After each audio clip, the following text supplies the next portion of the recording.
The Qadariyah, the destiny deniers. Like we were saying, Qadari doesn't mean necessarily Mu'tazili. The Mu'tazila are the Qadariyah, that is, amongst those who are affiliated with Islam. But there are Qadariyah from other religions too. There are Christian Qadaris and Jewish Qadaris, and maybe Qadaris of other types. Atheists and philosophers, deniers of destiny. So we reached here. This ayah, to them, Allah is not the creator of their deeds. That's what makes them Qadariyah. They believe that Allah is only the creator of their bodies. And to them, Allah does not have power over what they do. He only created their bodies. But that is contrary to this saying of Allah Ta'ala in Surah As-Saffat. قَالَ أَتَعْبُدُونَ مَا تَنْحِتُونَ وَاللَّهُ خَلَقَكُمْ وَمَا تَعْمَلُونَ. Said Abraham, do you worship what you carve? Though Allah created you and what you do. So this ayah is evidence for the people of the Sunnah that Allah, He created our bodies and He created our actions. According to the Qadariyah, Allah only created our bodies and He did not create our actions. So Abraham said to the idol worshippers, أَتَعْبُدُونَ مَا تَنْحِتُونَ. You worship what you carve? That doesn't mean what you create. وَاللَّهُ خَلَقَكُمْ. Allah created you. Yani He created yourselves. Here, we don't have a difference in opinion here between us and the Qadariyah, that Allah created ourselves. وَمَا تَعْمَلُونَ. And He created what you do. That's where they differ with us. So then, we're going to see, inshallah, how do they attempt to debunk the ayah of the Quran, which they're not going to call it debunking, they're going to call it explaining.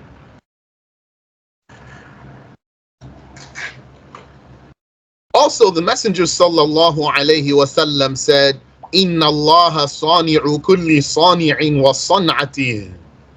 Surely Allah is the maker of every maker and his making. Do not think that the deed of the slave happens by two independent powers. One deed does not exist by two independent powers. The word independent is important here. Don't say two powers here. Say two independent powers. It does take place by two powers, but one of them is a dependent one, and one of them is an independent one. They're not the same.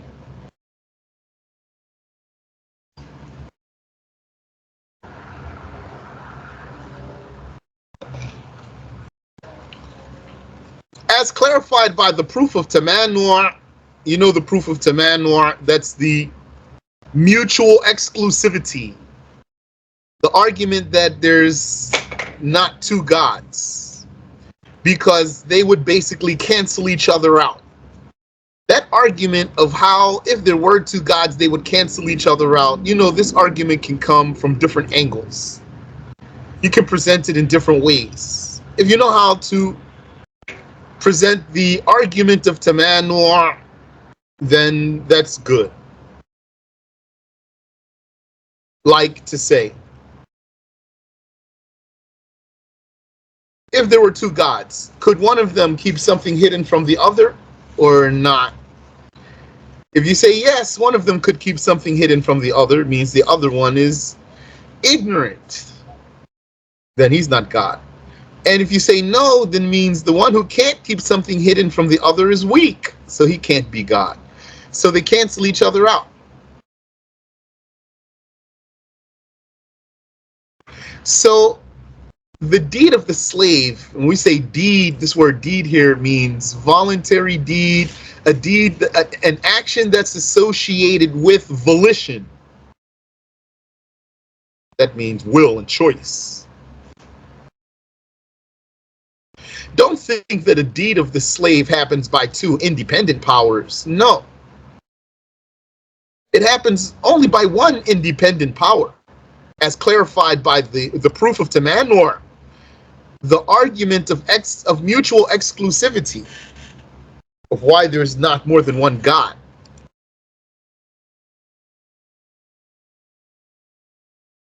Rather, Allah has eternal power of creating over the slave's deed. And the slave has a created power to acquire a deed. So there are two powers involved here. Eternal power of creating and created power to acquire.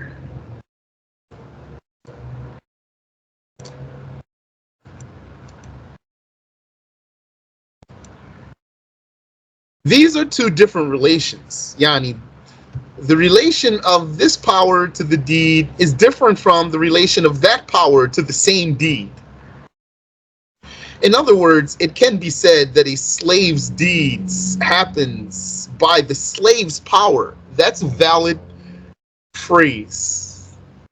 And it can be said that the slave's deeds happen by God's power. But they are two different powers, and the deed is related to them in two different ways.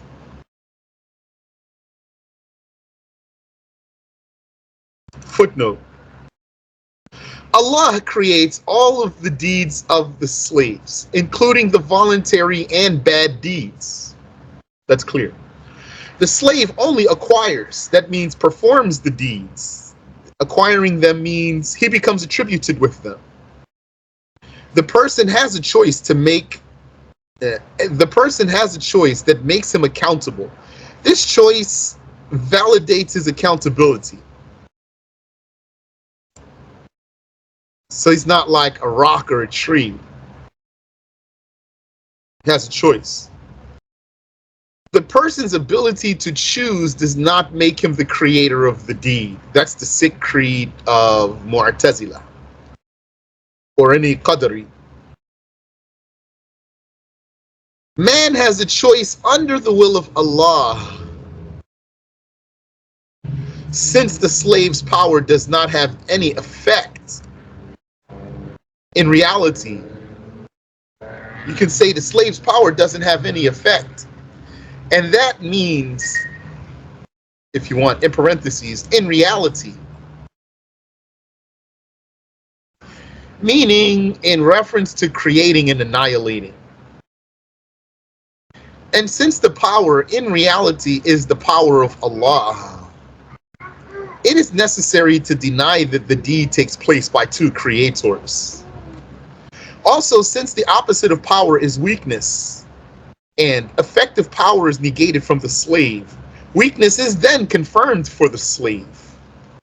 Thus, when someone said that one subject, when some said that one subject under two powers is impossible,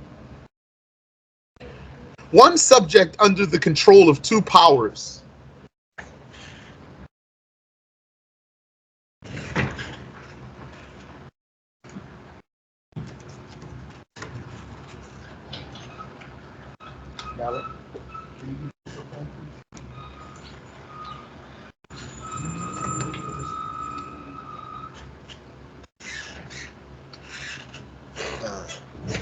since the slave's power does not have any effect,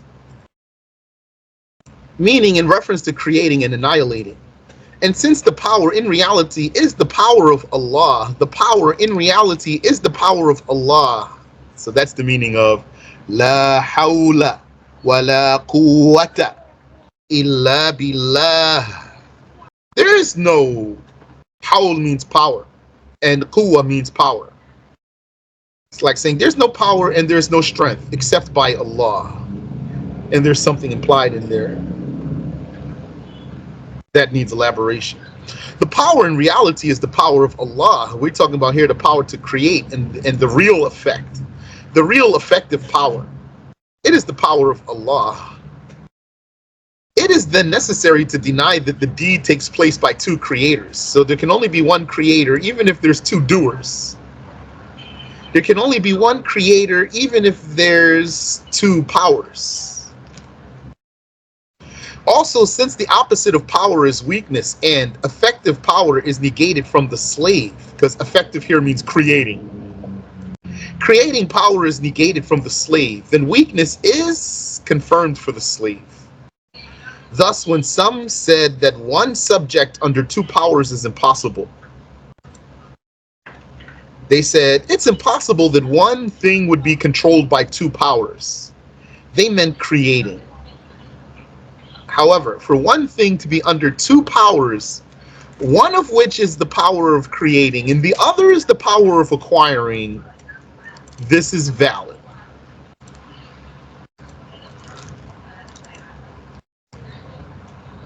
Someone might say, if it takes place by the power of the slave, then the power of Allah has no influence.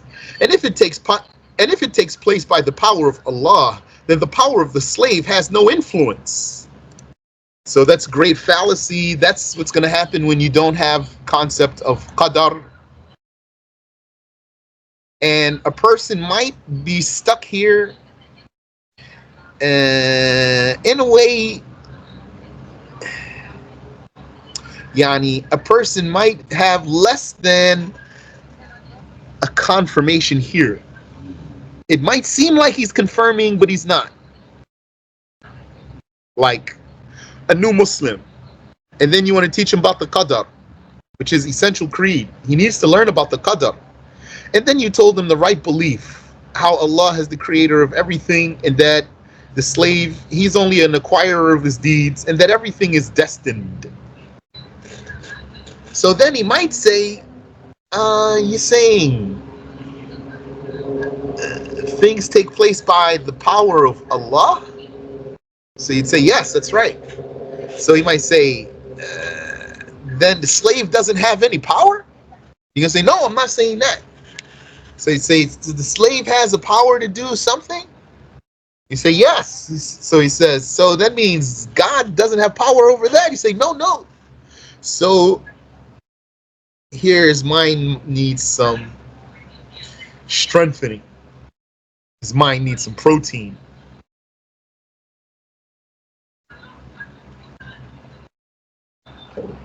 Some mental protein, so that he can comprehend this issue.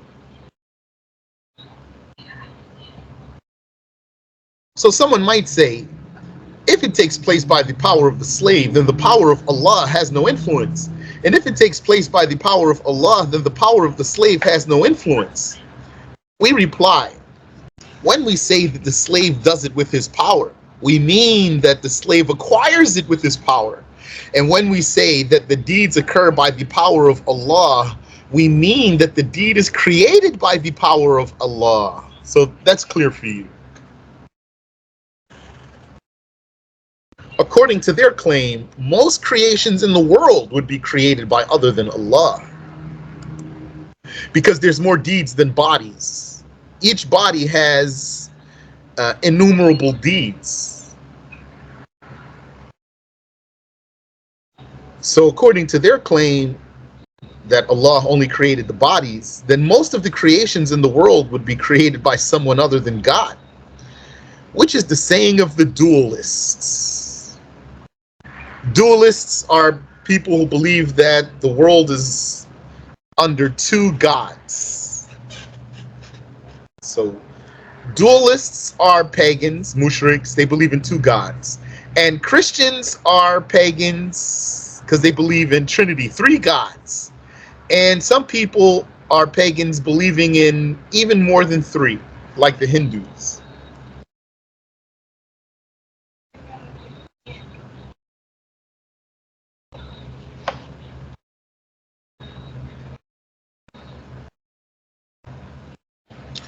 In fact, the blasphemy of the dualists is less than the blasphemy of the Mu'tazila, Qadariyah, because the dualists confirmed two creators for the world, whereas the Mu'tazila have confirmed many uncountable creators, yani millions, billions of creators, according to the Mu'tazila. And thus, they have deviated from the nation, who altogether said before those deviants sprung up, no one is creator except Allah.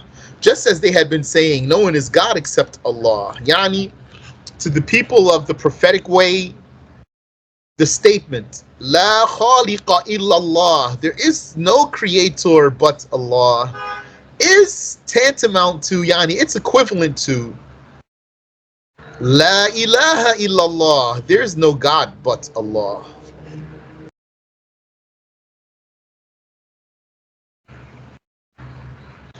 But for the Mu'tazila, they're not the same. So the Mu'tazila would say, La ilaha illallah, that's true. But La khaliqa illallah, that's not true. So that's blasphemy.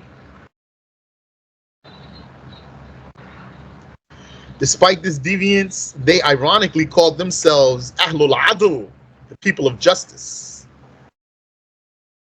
They called themselves the people of justice and Tawheed. They twisted the meaning of the verse. Qulillahu khaliqu kulli shay'. O Muhammad, say Allah is the creator of everything.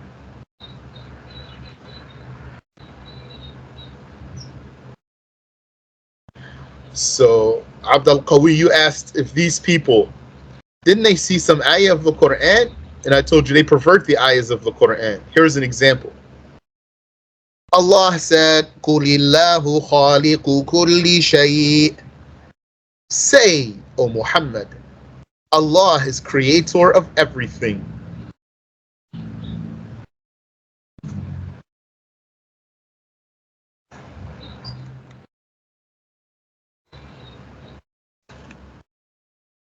So what did they say? They said, this means Allah is the creator of everything that He did.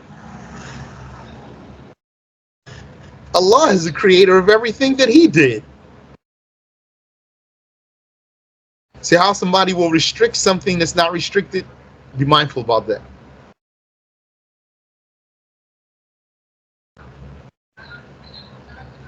Like this is similar to what I was saying to you yesterday. What I'm saying now is similar to what I was saying to you yesterday. So somebody says to the other person, stay by my side, for example.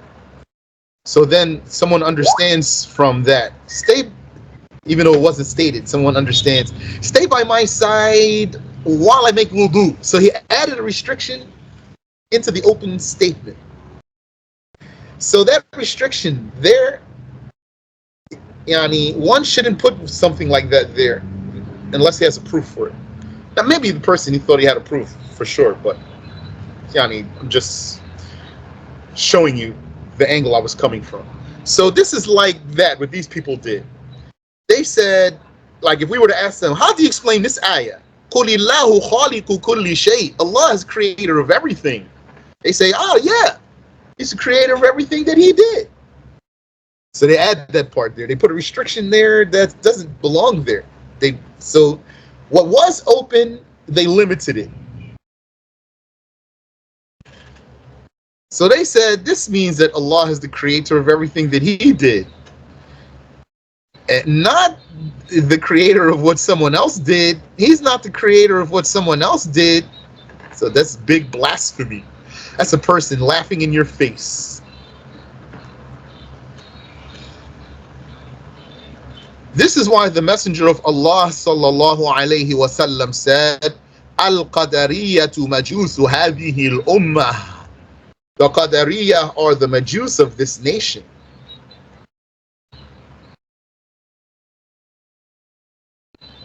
Al-Bayhaqi narrates this in Kitab al-Qadr.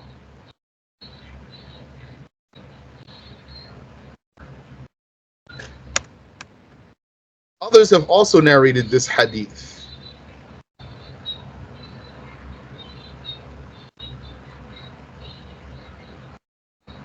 So,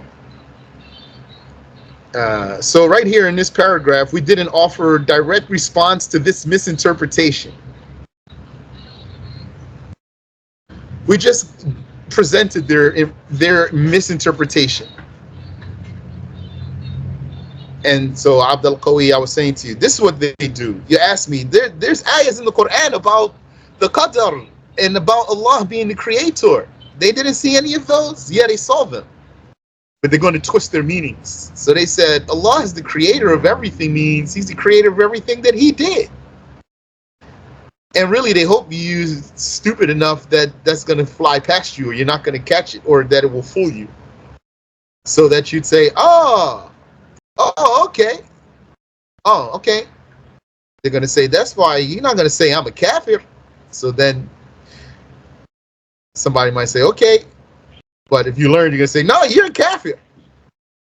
This is why the Messenger of Allah sallallahu alayhi wasallam said, Al-Qadariyatu majusu hadhihi al-ummah. The Qadariyah are the Majus of this nation. Let's say here, the Majus religion influences that of the dualists. The dualists, if what's meant by the dualists here means in particular the religion of Mani. You might not have heard of them before. That's an ancient religion. I don't know if it still exists until today. Mani was, I don't know if he's Persian or he's Chinese or if he's like a mix of something. He's from around there somewhere, from a long time ago. His religion takes from the Majus and takes from the Christians. He was a philosopher. So his name's Mani. He's called Mani Athenawi. Mani Athenawi, the dualist. Mani the dualist. So he had a religion. Yes, dual, because they believe in two gods.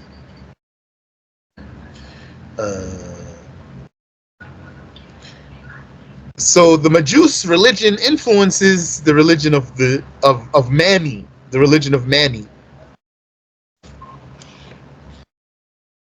The Majus are the fire worshippers of Persia who claimed two gods. One is light and the other is dark. One is creator of good and the other is creator of evil. That's the Majus religion. The Mu'tazila have confirmed the creation of doings for themselves, just as the Majus have confirmed a portion of the deeds of the creatures for the light, and a portion for the darkness, and a portion for the darkness. So that's the Prophet's qiyas right there. That's the Prophet's analogy. When he said, the Qadariyah are the Majus of this nation, he's comparing the destiny deniers who claim to be Muslims to the Majus. Do they say what the Majus say? Yes, in a way. In a way that validates the Prophet's qiyas, his comparison between them. They're not saying exactly what they say, because the Majus said, there's two gods, one is light and one is dark. A creator for good and a creator for evil. So that's not what the Qadariyah said. But they said, Allah is a creator and someone else is a creator too. And someone else here means billions and billions and billions of creatures. So it's not exactly the same, but the comparison is valid in that they have confirmed creating for Allah and creating for other than Allah. As if they confirmed two creators. But the second one is really billions, not just a single one. That's why they're worse than the Majus actually. But appreciate the Prophet's comparison there. Yani, think about that so that that can help you in your comparisons. Sometimes comparisons are invalid.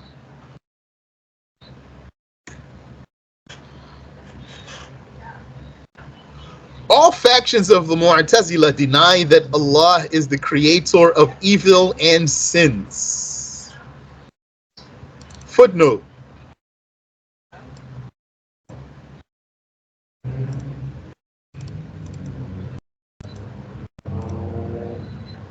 Our Shaykh said in the Sirat, had Allah not created the sins of the sinners and the blasphemy of the blasphemers, the belief of the believers, and the obedience of the obedient,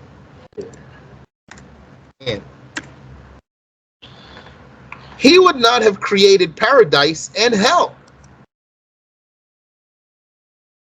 Whoever attributes to Allah the creation of good and not the creation of evil has attributed inability to Allah. Had it been like that, this world would have two managers, a manager of good and a manager of evil. And this is blasphemy and shirk. This foolish opinion, from another point of view, makes Allah the Exalted overcome in His dominion, defeated in His own dominion. According to this conviction, Allah the Exalted only willed the good, so the evil would have taken place by Iblis and his assistant blasphemers, despite whatever Allah willed. Whoever believes in this opinion blasphemes because of its opposition to the saying of Allah the Exalted, Wallahu ghalibun ala amrih. Allah is dominant over whatever He created. This means no one prevents the fulfillment of His will.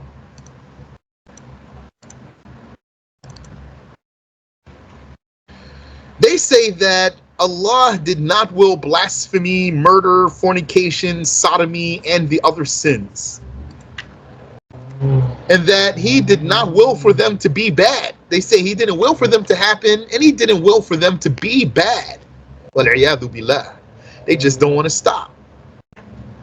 They differed amongst themselves about whether or not He created the permissible matters unrelated to reward or punishment. Here, footnote. They differed amongst themselves about whether or not He created the permissible matters that are unrelated to reward or punishment. Yani, the indifferent. Indifferent.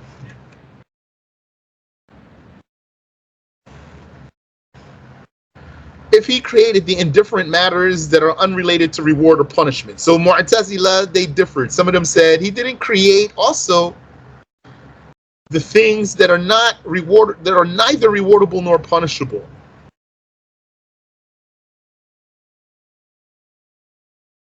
And they gave what they considered to be mental arguments, as well as misinterpreted texts. Yani, they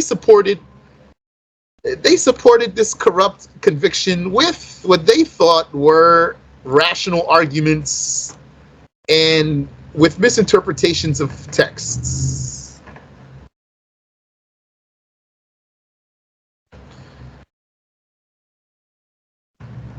So they said Allah did not will for blasphemy or anything evil, and He didn't will for the bad things to be bad.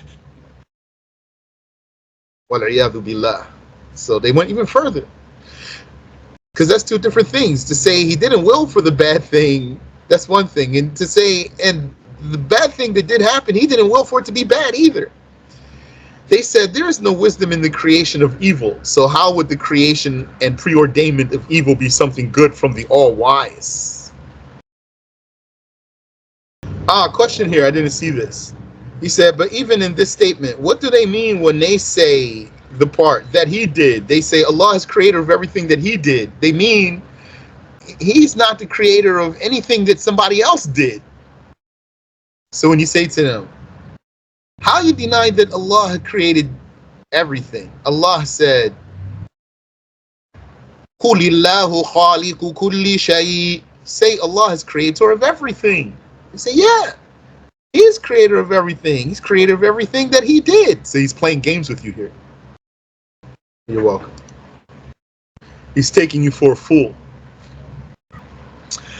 I think there's a relationship between deeming other people stupid and being a liar. So they said there is no wisdom in the creation of evil.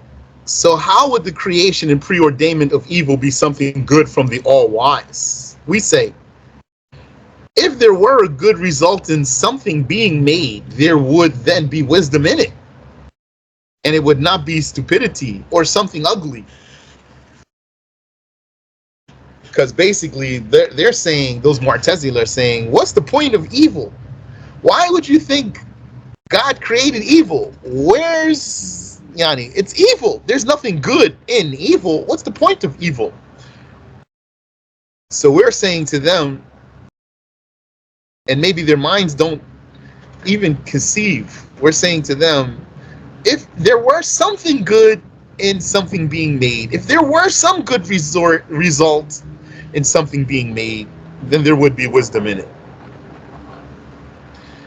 And making it would not be stupidity or something ugly.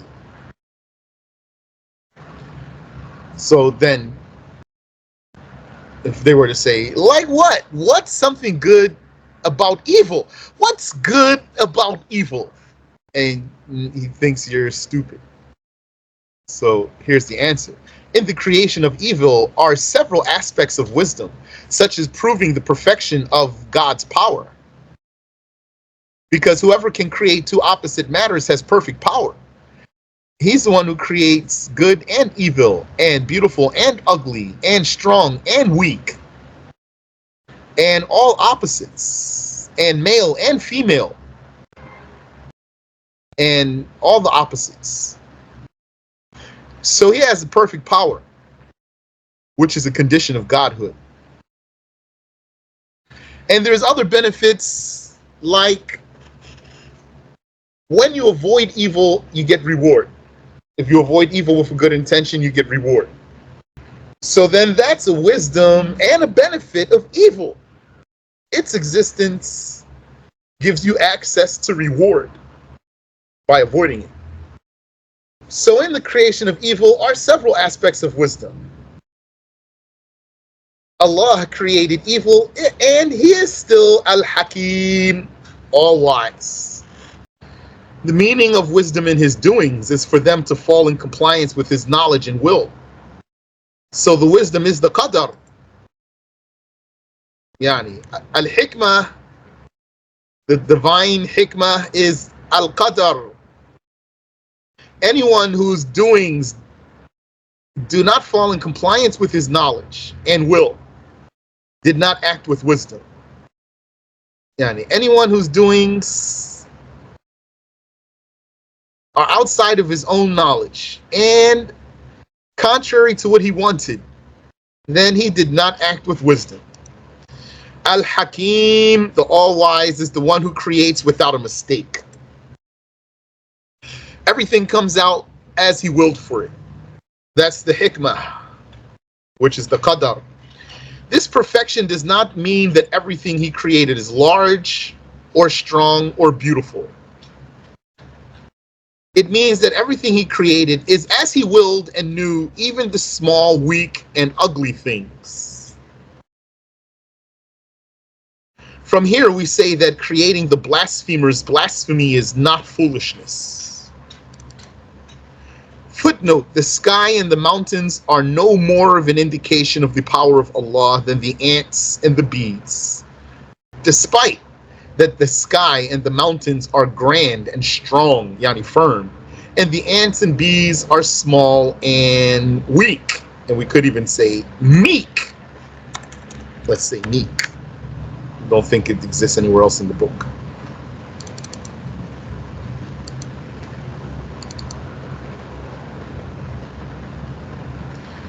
They said Allah only willed for the slaves to do good deeds and acts of obedience.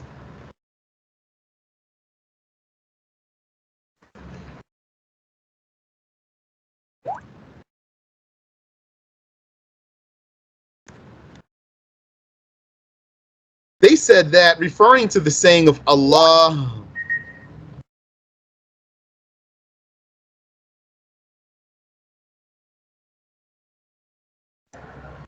وَمَا رَبُّكَ بِظَلَّامٍ لِلْعَبِيدِ. Your Lord is not at all unjust to the slaves.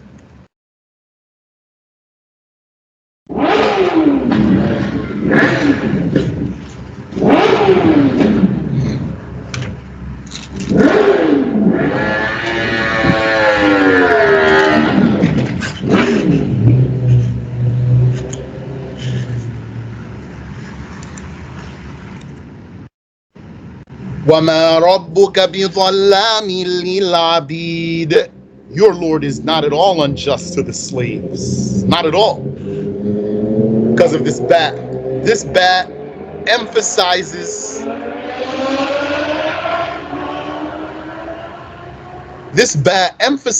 the negation, just like the kaf in laysa kamithlihi shay. It emphasizes the negation. If you take it away, the negation is still there. وَمَا رَبُّكَ ظَلَّامٌ لِلْعَبِيدِ. So that's why I put at all, not at all. So they use this ayah to say that Allah did not will for evil. He only willed for good deeds and acts of obedience. So if they recited this ayah, that your Lord is not unjust to the slave, to say that he only creates good deeds, that means that they believe that God has a duty to do what is better for the creations, which is another creed of theirs. That's Mu'tazili belief, that God has a duty. The people of truth answered, this does not mean that Allah did not will for the slave to be unjust. Your Lord is not at all unjust to the slaves does not mean that he didn't will for the slave to be unjust. Allah knew that the slave would blaspheme by his own choice before creating him, and he only willed what he knew. They said, whoever willed evil is himself evil. Whoever willed evil is himself evil. The people of truth answered, the proof that willing the bad is not bad is that had it been, then he would have been bad for creating the devil and his minions. Satan himself, who created Satan? No Qadari has a good answer for this. However, they agree that Allah is the creator of the devils.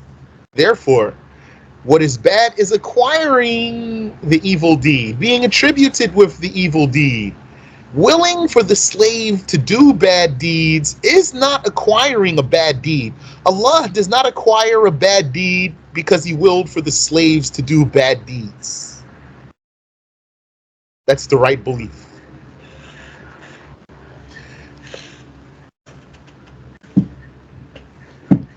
If it were said, how could it be that evil and sins are by the will of Allah, when Allah said, وَمَا أَصَابَكَ مِن سَيِّئَةٍ فَمِن نَفْسِكَ.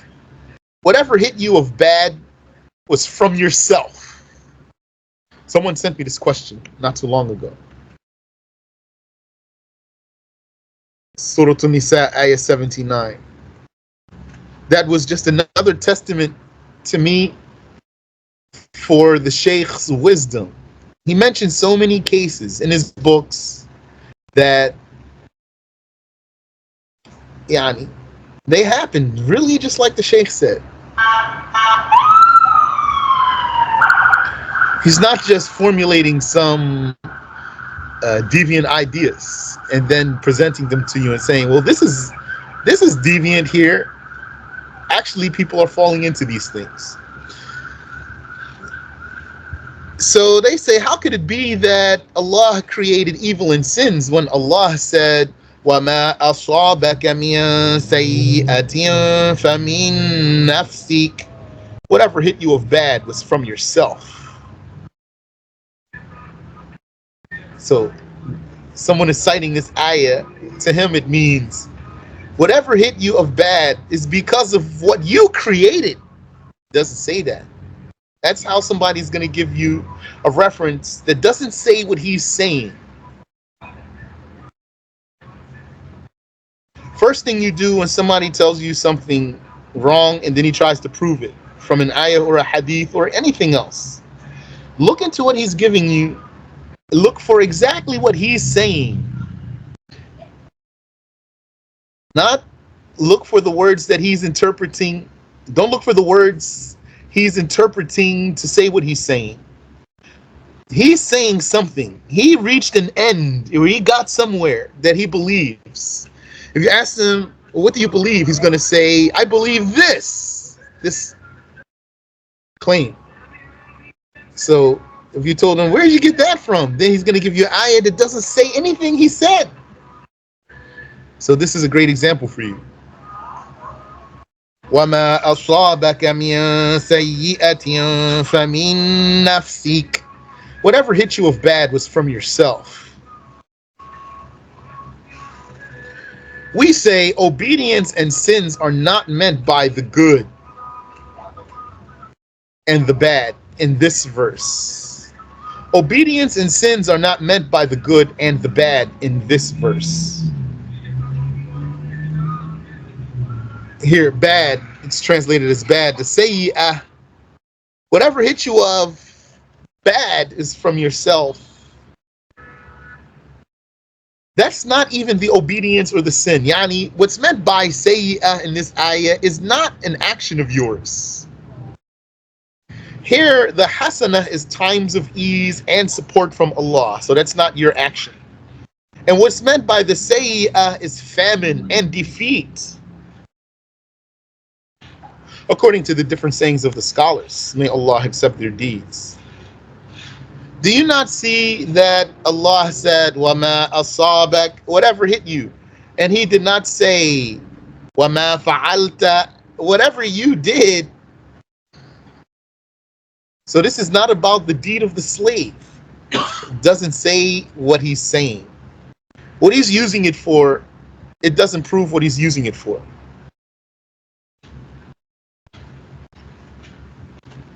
You have to be able to see the angle of the mistaken person so you can bring it out for him. If they say, if Allah willed the blasphemers blasphemy and the sinners sin, then how would they be able to avoid blasphemy and sin? There's no way. If there's no escape from these matters upon that, how would he punish them for what they cannot avoid? Then it is said, do you not confess that Allah was eternally knowledgeable that the blasphemer would blaspheme and that the sinner would sin? Don't you confess that he knew it in eternity? They would say, indeed he was. He was indeed knowledgeable in eternity about the blasphemy of the blasphemer and the sin of the sinner. So it would then be said to them, is it possible for the slave to prevent the manifestation of what Allah knew would happen? Can the slave stop what God knew would happen from happening?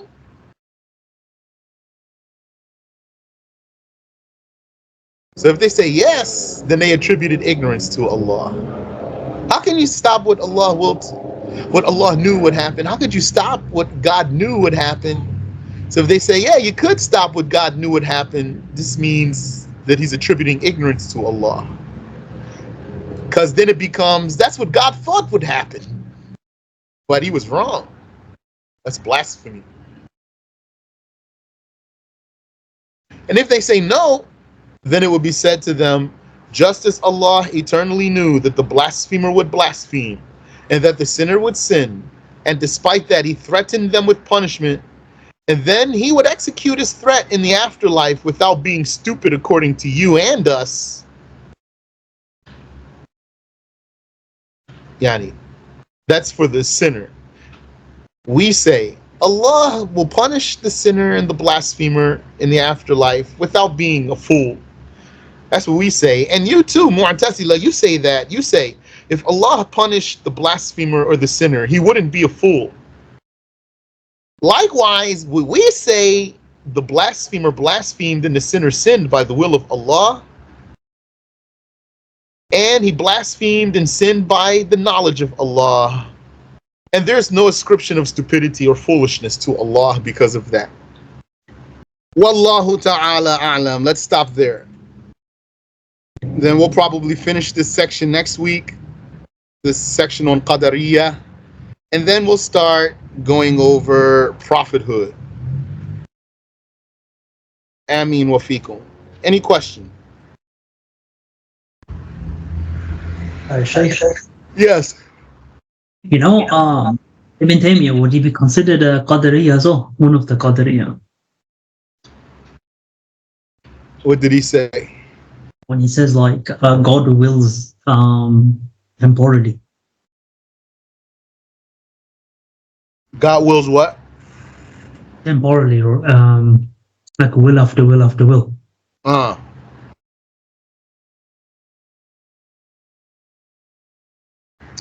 I don't know if he's counted as a Qadari. I don't know that he denies the Qadar. He's Mushabbih. Ibn Taymiyyah. He's an anthropomorphist. So he's saying God has a will like us. The Qadariya are saying we can create like God can create. But Ibn Taymiyyah is not saying that. And the people of Qadar, the Qadariya, are saying there is no predestination. And I don't know that Ibn Taymiyyah denies predestination. He's saying he wills over and over and over again, like he speaks over and over and over again. He starts speaking, stops speaking whenever he wants. He wills and stops willing whenever he wants. So he's mushabbih, anthropomorphist.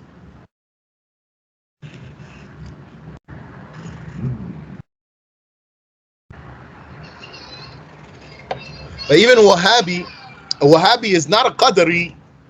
The Wahhabis don't oppose us in this issue. Even if they agree with Ibn Taymiyyah about God having an eternal will that recurs in intervals. What was it? Oh, you said in the beginning there are some Christians that who are Qadariya. Yes, right? for sure. Yeah, because they're going to say, as Christians, they're going to be Christians and they're going to say God doesn't create any evil. So he's a Qadari. They say God is love and God is good. He only creates the good. Go ahead. No, that was I was making sure that's what you said. Cause, yes. I remember I had a argument with a Christian about that. What you just said. God, they say God is love. God, they really truly don't believe that God creates evil. They say, okay, He creates everything. Like when you said that they think you're stupid or playing words. They believe that God creates everything. Then they come around and say, oh no, He don't create evil. But then you say that He creates everything. That's how they are. Subhanallah. Any person who denies this is going to be basically a bumbling fool. There's no way you can make a strong argument. You're welcome. Because you're just going to say to him, well, who created the devil? Then what's he going to say? وَسُبْحَانَ اللَّهِ وَبِحَمْدِهِ